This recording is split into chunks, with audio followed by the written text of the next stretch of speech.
আমার নাম সুস্মিতা, বয়স 21 বছর। আমি একটা নামী কলেজে পড়তাম, ইংরেজি অনার্স।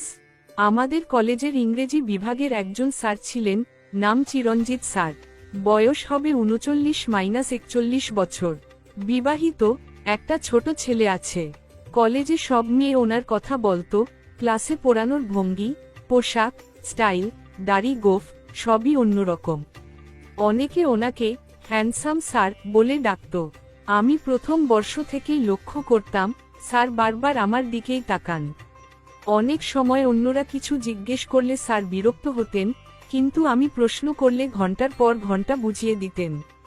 প্রথমে ব্যাপারটা ভালোই লাগতো, মনে হতো স্যার আমাকে হয়তো আলাদা চোখে দেখেন। দ্বিতীয় বর্ষে উঠেই একদিন ক্লাস শেষে স্যার ডাকলেন, সুস্মিতা, তোমার কি টিউশনের দরকার আছে?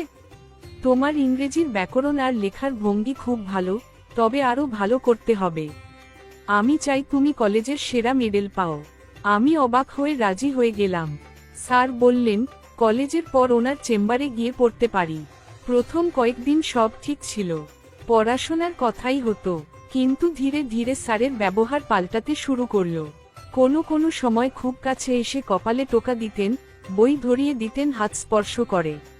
প্রথমে অবাক হতাম, আবার মনে হতো হয়তো স্নেহে করছেন। একদিন চেম্বারে শুধু আমি আর স্যার। হঠাৎ স্যার বললেন, তুমি জানো সুস্মিতা, তোমার চোখে এমন এক জাদু আছে, যা কোনো দিন ভুলব না।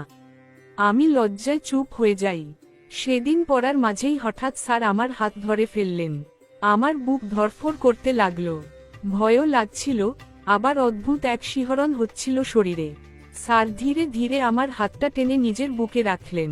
তারপর ফিসফিস করে বললেন, তুমি চাইলে আমি তোমাকে এমন ভালোবাসা দেখাবো, যা তোমার বয়সী কোনো ছেলে দিতে পারবে না। আমার শরীর ঘামতে লাগলো। আমি খেলতে চেষ্টা করলাম, কিন্তু ভিতরে ভিতরে দুর্বল হচ্ছিলাম। অবশেষে সেদিন আমরা একে অপরের খুব কাছাকাছি চলে গেলাম, গোপন সম্পর্ক করলাম। এরপর থেকে নিয়মিত চেম্বারে গিয়ে পড়ার অজুহাতে আমরা ঘনিষ্ঠ হতে লাগলাম। স্যার আমার জন্য ভালো খাবার আনতেন, উপহার বা গিফট দিতেন। মাঝে মধ্যে রাতে ফোনে ভিডিও কল করে অশ্লীল ছবি আর কথা বলতেন। আমি প্রথমে সংকোচ বোধ করলেও পরে অভ্যস্ত হয়ে যাই। আমার ভেতরে দীর্ঘদিনের চাওয়া, কাউকে ভালোবাসা, কাউকে পাওয়া, ওই সময় স্যারের মধ্যে খুঁজে পেলাম। আমাদের সম্পর্ক আস্তে আস্তে ভয়ঙ্কর রূপ নিতে লাগল। স্যার আমার কাছে শুধু শরীর চাইতেন। আমি যদি না বলতাম, রাগ করতেন, কয়েকদিন ক্লাসে আমাকে পাত্তা দিতেন না। আবার মান ভাঙালে কাছে টেনে নিতেন। সত্যিটা ধরি আমি তখন তৃতীয় বর্ষে উঠেছি। ভাবতাম, একদিন স্যার নিশ্চয়ই আমাকে বিয়ে করবেন। কিন্তু হঠাৎ একদিন ওনার স্ত্রীর ফোন আসে আমার মোবাইলে। উনি কাঁদতে কাঁদতে বলেন, তুমি কি জানো, আমার ছেলের বাবা তোমাকে শুধু ব্যবহার করছে। তুমি ওনাকে ভুল বুঝেছ। আমি হতবাক হয়ে যাই। পরে বুঝলাম, স্যার শুধু আমার মতো আরও দুজন মেয়ের সঙ্গে একই সম্পর্ক চালাচ্ছেন। সব জায়গায় একই প্রতিশ্রুতি, বিয়ে করব, চিরদিন একসাথে থাকব। আমি স্যারের মুখোমুখি হই। ওনার উত্তর ছিল, শোনো সুস্মিতা, এটা সবই বয়সের খেলা। তুমি সুন্দরী, তোমার প্রতি দুর্বল হয়েছি, কিন্তু ভাঙতে পারবো না সংসার। আমি ভালোবাসি আমার স্ত্রীকে। এই কথা শোনার পর ভেঙে পড়ি আমি।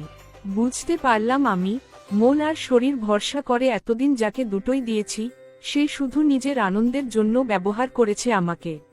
বন্ধুরা, আমি আজ এই গল্প শেয়ার করলাম শুধু একটা কারণে, যে কোনো সম্পর্কের আগে ভেবে নেবে। কারো মিষ্টি কথা, প্রতিশ্রুতি বা প্রলোভনে পা দিও না। আমি যেভাবে আমার জীবন থেকে সুন্দর সময়গুলো নষ্ট করেছি, তোমরা সেটা যেন কখনো না করো। আজ আমি সব ছেড়ে নতুন করে পথ চলছি। কলেজ শেষ করে এখন চাকরি করছি, পরিবারকে সময় দিচ্ছি। আমি শিখেছি, ভালোবাসা লুকিয়ে, গোপনে বা অশ্লীলতার মধ্যে লুকিয়ে থাকে না। সত্যিকারের ভালোবাসা প্রকাশ্যেই হয়, যেখানে কোনো লজ্জা নেই, কোনো প্রতারণা নেই। এটাই ছিল আমার কাহিনী, একজন কলেজের মেয়ের ভুল এবং ভুল থেকে পাওয়া শিক্ষা। সবাই ভালো থাকবেন, সুস্থ থাকবেন।